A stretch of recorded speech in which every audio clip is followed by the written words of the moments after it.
तो बच्चों आज हम लोग पढ़ेंगे टेंस। क्या पढ़ेंगे? टेंस। टेंस हमारे अंग्रेजी व्याकरण इंग्लिश ग्रामर का एक कॉन्सेप्ट है, एक अवधारणा है। इसके बारे में तुम लोगों को आज बताऊंगी मैं। और ये जैसे हिंदी में तुम लोग व्याकरण पढ़ते हो ना, उसी तरह अंग्रेजी में भी व्याकरण होता है। और अभी तक तुम लोग पिछले क्लासेस में पार्ट ऑफ स्पीच पढ़ते चले आए हो ना। क्लास 3 में इसे तुम लोग noun, pronoun, adjective, verb, adverb ये सब तुम लोग को बताया गया है। उसमें से अगर तुम लोगों को याद होगा तो तुम्हें ये भी पता होगा कि वर्ब यानी कि क्रिया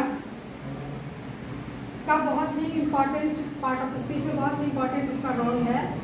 और ये जो टेंस हम लोग पढ़ने जा रहे हैं, इसमें हमको सबसे ज़्यादा ध्यान देने वाली चीज़ जो है, सबसे ज़्यादा बेसिक जो हमें सीखना है इसका, वो यही है कि हमें नाउन और वर्ब इन दोनों का कॉम्बिनेशन सीखना है टेंस में। तुम अभी स्टार्ट कर रहे हो, इसलिए तुमको बहुत हायर लेवल पर, बहुत ऊंचे स्तर पर नहीं जाना है। अभी तुम्हें मैं बस छोटे लेवल पे इतना ही बता पाऊंगी कि तुम्हें नाउन और वर्ब का कॉम्बिनेशन करना है टेंस जानने के लिए, टेंस सीखना शुरू करने के लिए। ठीक है? क्या क्या समझना है? नाउन और वर्ब, और इन दोनों को एक साथ हम कैसे कंबाइन करेंगे कि हम उसको जैसे हिंदी में बोलते हैं उसको अंग्रेजी में भी उसको हम बोल सकें। समझ रहे हो तुम लोग? समझ रहे हो तो पूछने पर बोलो भी। ठीक है? नाउन मतलब हम क्या बताएंगे तुम लोगों को? किसी को याद हो तो बताओ।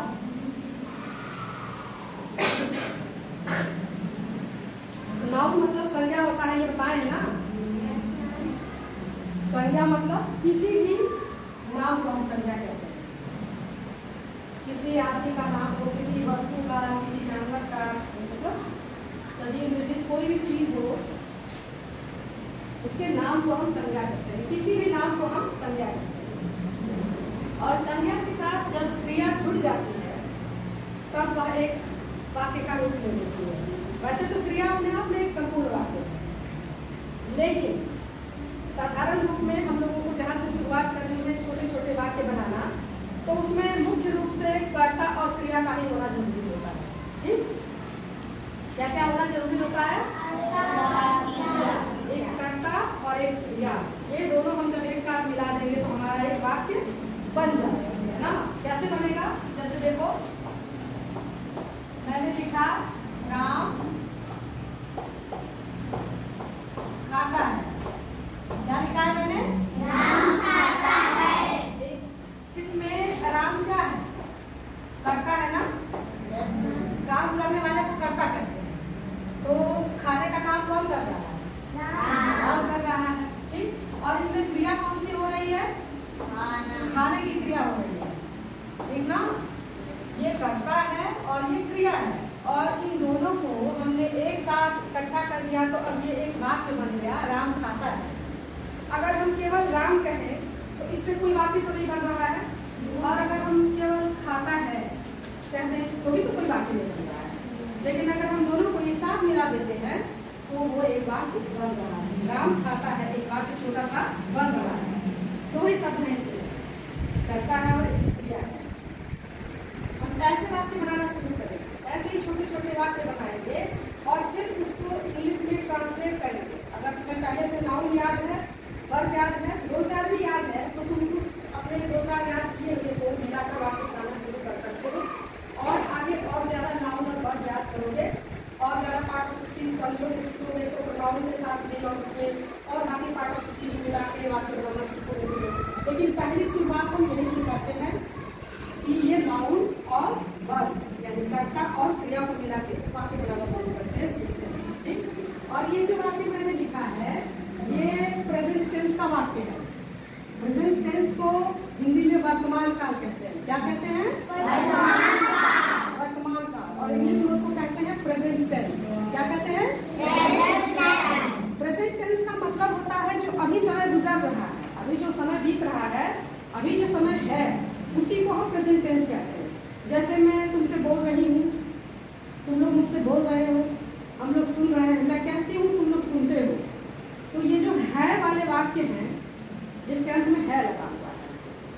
मैं कहती हूँ तुम सुनते हो, मैं कह रही हूँ तुम सुन रहे हो। तो इसमें है और वो ये सब जो अंत में लगे हुए हैं ये सारे पहचान है कि ये वाक्य जो है वर्तमान काल का है, प्रेजेंट टेंस का है। हम क्या कहेंगे इसको? Present tense. इंग्लिश में क्या बोलेंगे? Present tense. ठीक। और हिंदी में उसको क्या बोलेंगे? हिंदी में क्या बोलेंगे? वर्तमान काल। यानी जो समय अभी गुजर रहा है, अभी के समय को हम वर्तमान काल, जो अभी घटनाएं हो रही है उसको हम वर्तमान काल का समझेंगे। ठीक। अब ये वाक्य जो है प्रेजेंट टेंस का वाक्य है, इसमें दो ही शब्द है, एक कर्ता है और एक क्रिया है। कर्ता को इंग्लिश में हम सब्जेक्ट कहते हैं, एस फॉर सब्जेक्ट, और क्रिया को हम अंग्रेजी में वर्ब कहते हैं, बी फॉर वर्ब, है ना। पहले तो तुम्हें यही कंबाइन करना सीख जाना है, बाकी और इसमें आगे हम लोग शब्द जोड़ते जाएंगे, 2 से 3, 3 से 4, 4 से 5, 5 से 6, और भी और बहुत बड़ा वाक्य हम बना सकते हैं। लेकिन पहले हमें छोटे वाक्य बनाना सीखना है, यहीं से सीखना है कि सबसे पहले हम 2 शब्द का वाक्य बनाना सीखेंगे। इंग्लिश में सब्जेक्ट और वर्ब मिला के वाक्य बनाना सीखेंगे। प्रेजेंट इंडेफिनिट टेंस हमारे टेंस का सबसे पहला भेद है, और हम प्रेजेंट टेंस में ऐसे छोटे छोटे वाक्य बनाना सीखेंगे। तो हमें करना क्या है? केवल सब्जेक्ट और वर्ब को मिला देना है, आपस में बन जाएगा वाक्य हमारा। जैसे मान लो मैं कहती हूँ नीतू, नीतू कुछ लिखती है, कुछ पढ़ती है, तो मैंने यहाँ लिख दिया नीतू लिखती है। तो इस वाक्य में सबसे ज्यादा ध्यान देने वाली चीज है कि इस वाक्य के अंत में है लगा हुआ है, देख रहे हो ना? दो ही शब्द हैं, एक नीतू है और एक लिखती है, एक सब्जेक्ट है और एक वर्ब है, और हम ये पहचान ले रहे हैं कि इसमें अंत में है लगा हुआ है, यानी ये प्रेजेंट टेंस का वाक्य है, प्रेजेंट टेंस का वाक्य है। और हम इसको इस तरह से किसी भी नाम के साथ उसके आगे वर्ब जोड़ देंगे तो ये हमारा एक वाक्य बन जाएगा प्रेजेंट इंडेफिनिट टेंस का। तो इसको हम अंग्रेजी में जब इसका हम अनुवाद करने चलेंगे, ट्रांसलेशन बनाना शुरू करेंगे, तो हम इस तरह से नाम का स्पेलिंग लिख देंगे। और लिखने की अंग्रेजी क्या होती है बताओ तुम लोग? राइट। राइट। मैंने लिखा नीतू लिखती है, और मैंने उसके नीचे उसका अंग्रेजी में अनुवाद किया, उसका ट्रांसलेशन बनाया नीतू राइट्स। क्या लिखा मैंने? नीतू राइट्स। और इतने सारे तुम लोग बैठे हो तुम्हारी क्लास में, किसी भी बच्चे के नाम के साथ अगर इसको जोड़ देंगे तो वो वाक्य बन जाएगा ना? आरती राइट्स, नूर आलम राइट्स, दीपक राइट्स, रागिनी राइट्स, किसी के भी आगे अगर हम राइट्स लिख देंगे तो वो वाक्य उस व्यक्ति के नाम के साथ और इस क्रिया के साथ वो जुड़ के वाक्य बन जाएगा ना? ये तुम लोगों का सबसे पहला स्टेप है ट्रांसलेशन सीखने का, अनुवाद सीखने का। अब ऐसे वाक्य तुम लोग जितना तुम लोगों को वर्ब याद है उसके साथ तुम लोग ऐसे वाक्य बना सकते हो। किसी का भी नाम ले लोगे और उसके आगे वर्ब लिख के उसमें एस जोड़ दोगे तो वो एक वाक्य बन जाएगा। अब इसमें और भी बहुत सारा डिटेल है तुम्हारे जानने के लिए, कहाँ हम वर्ब में एस लगाएंगे, कहाँ नहीं लगाएंगे, ये भी तुम्हें समझना है। लेकिन पहले बेसिकली ये भी तुम्हें सीखना है कि किसी भी नाम के साथ वर्ब में हम एस लगा के और इस तरह का प्रेजेंट इंडेफिनिट टेंस का वाक्य हम बना सकते हैं और उसको अंग्रेजी में भी बोल सकते हैं। ठीक है? जैसे मान लो मुझे कहना है अनुष्का के बारे में, मुझे कहना है अनुष्का पढ़ती है, तो पढ़ने की अंग्रेजी तुम लोग जानते हो ना? पढ़ने को अंग्रेजी में क्या कहते हैं? बोलो, जोर से बोलो। रीड। पढ़ने को अंग्रेजी में क्या कहते हैं? रीड। अब रीड मैंने पढ़ना होता है, और अगर हमको कहना है कि अनुष्का पढ़ती है तो क्या बोलोगे? सोचो, सोच के बताओ। अनुष्का पढ़ती है, उसको क्या बोलेंगे? इस तरह से अनुष्का, और इस तरह से रीड में जोड़ देंगे, रीड्स। अनुष्का रीड्स हो गया ना अंग्रेजी में। अगर तुमको अपने दोस्तों में, अपने घर में किसी को बताना है कि अनुष्का पढ़ती है तो तुम तुरंत बोल दोगे ना अनुष्का रीड्स। इतनी अंग्रेजी तो तुम बोल ही सकते हो, और ऐसे ही बोलना शुरू करोगे तो धीरे धीरे करते करते अच्छे से बोलने लग जाओगे। फिर छोटे छोटे वाक्यों से बड़े बड़े वाक्य बोलने लग जाओगे। सारी बात समझ में? ये समझ में आया तुम लोगों को? नीतू राइट्स, नीतू लिखती है, उसी तरह से अनुष्का रीड्स, अनुष्का पढ़ती है। अब खाने की अंग्रेजी क्या होती है? खाने की अंग्रेजी बताओ।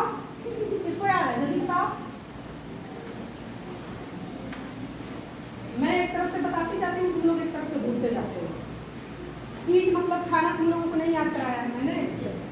हाँ, तो बोल क्यों नहीं रहे हो? पूछती हूँ तो बताओ। ईट माने खाना होता है ना? मान लो मुझे कहना है कि दीपक खाता है, तो क्या बोलेंगे? दीपक ईट्स। देखो अनुसार की बताया है, दीपक खाता है, उसको इंग्लिश में क्या बोलेंगे? दीपक ईट्स। दीपक ईट्स। ठीक। और मैं कह रही हूँ लाफ माने हंसना होता है। लाफ माने हंसना। और अगर मुझे कहना है कि रिया लाफ्स, तो उसको हिंदी में कैसे कहेंगे? रिया हंसती है। रिया हंसती है। और हम कह रहे हैं कि रिया हंसती है, तो उसको इंग्लिश में क्या कहेंगे? रिया लाफ्स। रिया हंसती है, रिया लाफ्स।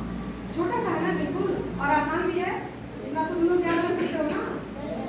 तो तुम लोग अपने दोस्तों में से किसी का भी नाम लगा के और किसी भी वर्ब को उसके साथ जोड़ दो, एक एक वाक्य मुझे बताओगे। जो तुम लोगों को क्रिया याद है, वर्ब याद है, उसी में से कोई भी साथ में लगा के बताओ। कोई बच्चा बताए? बताओ बताओ बिल्कुल।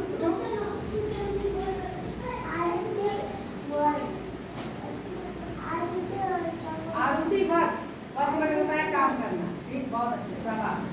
आरुति वर्क्स मतलब आरुति काम करती है। आरुति भी कुछ बताएगी? बताओ बताओ, खड़े हो जाओ। अब कितने सारे तुम्हारे दोस्त हैं, सब किसी का नाम नहीं बताओ। अनुष्का राइट्स। अनुष्का लिखती है। और कोई कुछ बताएगा? हाँ बताओ। अफरोज दौड़ता है। हाँ, उसको इंग्लिश में क्या बोलेंगे? अफरोज रन। बहुत अच्छे, अफरोज रन्स। रन में एस लगा देंगे। रन्स। हाँ, अफरोज रन्स मतलब अफरोज दौड़ता है। और ये रन में एस हमको लगाना इसलिए जरूरी पड़ रहा है क्योंकि अफरोज एक नाम है ना, और नाम जो होता है वो थर्ड पर्सन होता है। हमको क्यों एस लगाना है, क्यों एस नहीं लगाना है, ये तुमको अगली क्लास में बताऊंगी। फिलहाल तुम्हें इतना याद रखना है कि प्रेजेंट इंडेफिनिट टेंस में हिंदी के वाक्य होंगे, उसके अंत में है पहचान रहता है, और छोटे ऐसे वाक्य होंगे जिसमें ता है अंत में लगा है, उसको अंग्रेजी में हमको वर्ब में एस लगा के बना देना है। सिंपल सी बात। अफरोज रन्स, अफरोज दौड़ता है। समझ में आ गई तुम लोगों को ये बात? कॉन्सेप्ट समझ में आया? कितने बच्चों को समझ में आया? हाथ उठाओ। जिनको नहीं समझ में आया होगा वो हाथ नहीं उठाएंगे। अगर नहीं समझे हो तो मुझसे फिर से पूछ सकते हो, मैं भी बताऊंगी, लेकिन बिना समझे हाथ मत उठाओ, क्योंकि मैं फिर पूछूंगी ना तुम लोगों से। बस इतने ही लोग समझे हैं। It means I have to work for it again. मुझे तुम्हें बताना पड़ेगा। चलो कोई बात नहीं,